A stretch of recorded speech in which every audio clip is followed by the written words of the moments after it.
सर्दियों का मौसम था। सुबह की हवा बहुत ठंडी थी और चारों ओर हल्का हल्का कोहरा छाया हुआ था। आंगन में ओस की बूंदें चमक रही थीं।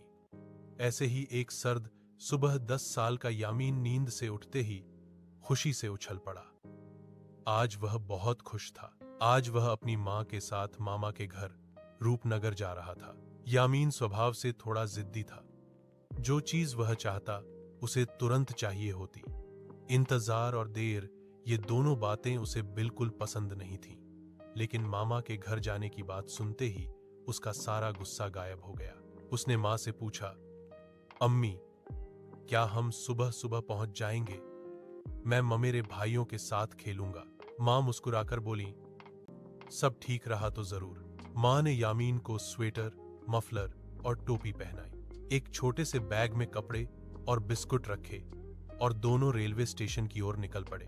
रेलवे स्टेशन पहुंचकर यामीन चारों ओर देखने लगा। लोगों की भीड़, चाय वाले की आवाज, केतली से उठती भाप, सब कुछ उसे नया और रोचक लग रहा था। लेकिन थोड़ी देर बाद अनाउंसमेंट हुई, घने कोहरे के कारण ट्रेन के आने में देरी हो रही है। पहले तो यामीन ने ध्यान नहीं दिया, लेकिन समय बीतता गया। 30 मिनट, 1 घंटा, 2 घंटे, सर्दी और बढ़ने लगी। कोहरे की वजह से दूर की पटरियां भी साफ दिखाई नहीं दे रही थी। यामीन झुंझलाकर बोला, अम्मी, ट्रेन अब तक क्यों नहीं आई? मुझे बहुत ठंड लग रही है। माँ ने प्यार से कहा, सर्दियों में ऐसा हो जाता है बेटा, थोड़ा सब्र रखो। लेकिन यामीन को सब्र कहाँ आता था। वह जिद करने लगा, मैं और इंतजार नहीं करूंगा, चलो वापस चलते हैं।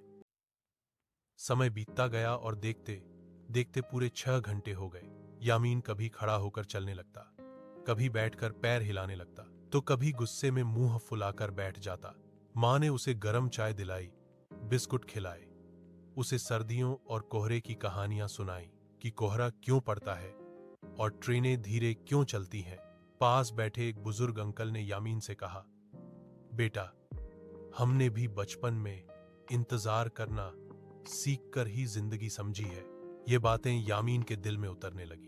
वह समझने लगा, गुस्सा करने से समय कम नहीं होता, सब्र करने से रास्ता आसान हो जाता है। आखिरकार दोपहर के समय दूर से ट्रेन की सीटी सुनाई दी। ट्रेन आ गई थी। यामीन खुशी से उछल पड़ा। उसका सारा गुस्सा जैसे उड़ गया। ट्रेन में बैठकर खिड़की के पास उसने देखा, कोहरे के बीच खेत, पेड़ और छोटे छोटे घर पीछे छूटते जा रहे हैं। धीरे धीरे सर्दियों की हल्की धूप निकल आई। यामीन ने माँ से कहा, अम्मी, अब अच्छा लग रहा है, इतने समय गुस्सा करने का कोई फायदा नहीं हुआ। माँ मुस्कुराकर बोली, यही तो सीख है बेटा। रूपनगर स्टेशन पर उतरते ही यामीन ने देखा मामा, मामी और ममेरे भाई उसका इंतजार कर रहे थे।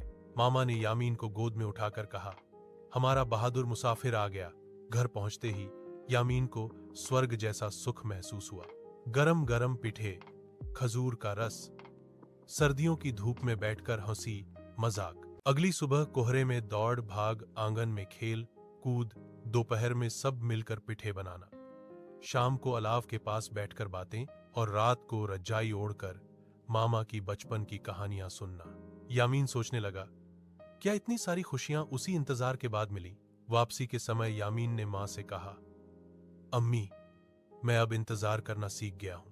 मां ने उसे गले लगाकर कहा, इस सर्दियों की यात्रा ने तुम्हें बड़ा बना दिया बेटा। कहानी शिक्षा, जिंदगी में हर चीज तुरंत नहीं मिलती। कभी कभी सर्दियों के कोहरे की तरह इंतजार भी आता है, लेकिन जो सब्र रखता है उसे अंत में सबसे खूबसूरत खुशियां मिलती हैं।